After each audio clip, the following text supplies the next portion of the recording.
Monday this week was officially the last day of Christmas. Shakespeare used it as the title for his drama Twelfth Night. For others, it's Little Christmas, the feast of the Epiphany. But in parts of the country, it's primarily Women's Christmas. Nollaig, an opportunity for Manona Heron to celebrate.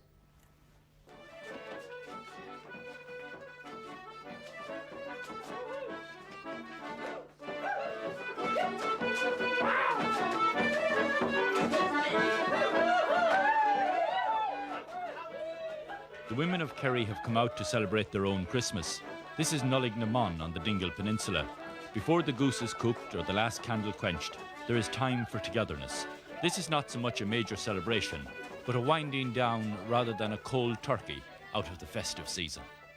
When I was small, I remember, I can still see the crib on the window like we have it here tonight, and the 3 candles. My mother would light the 3 candles, the 3 wise men, and in the church too, they kept the crib there, you know. Even they still do it.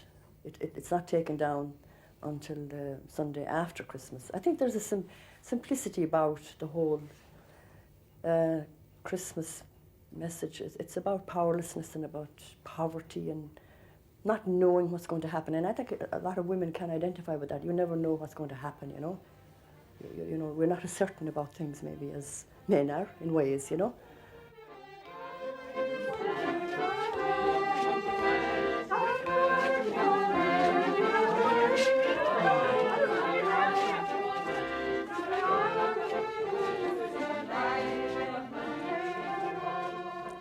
It could be put down to political correctness, lack of discrimination, or simply changing times. But today's men have found themselves a place in Nollaig. But it wasn't always so. This was once a solely female preserve. Like this gym now in the evening, they'd come in and socialise and have their little drop of malt porter and have their chat and their gossip. So it was a great centre of gossip, maybe an evening like that. A great centre of gossip. A house full of women. A house full of women. And what happened to the men and the children that day then? They were banished off. They were went off to the pub. They didn't want to be with the women. I'm longing to call her my own, and I won't be contented till she has consented to be Mistress Barney Malone. Well, I love this fair treasure, while walking for pleasure, she looked up at me and she cried, without any warning, the top of the morning, and then unto her I replied, come, come. The Ceol Crackagus Cant at this Kerry fireside is the perfect antidote to the other 11 days of Christmas.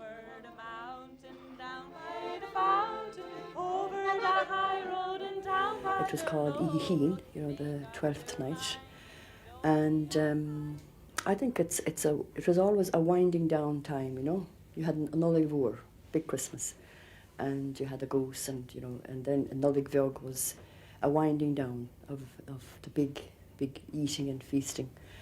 Of course, there were sarcastic statements made by the men folk about Nollaig. They said things like Nollaig Nollaig gan va, you know, Women's Christmas, a useless Christmas, which I suppose wasn't fair, but maybe they didn't mean any harm by it. I suppose maybe to them, winding down is not as important as, you know, the big peak of the celebrations. But to me, today, I'm trying to find new meaning in it, that it's about, like the 3 wise men came, and maybe it's about wisdom and about, you know, they were looking for a star, weren't they? They were following a star, you know, and they found a star. Where did they find it? Inside in a little stable, like. The powerlessness of that and the poverty, the whole thing, you know. This Kerry cottage has bid farewell to more than 100 Christmas seasons. The way ahead lies in tracking the stars and following the dreams. Come, come, beautiful Eileen, up for a drive with me. Over the mountain, down by the fountain, over the high road and down by the low road. Make up your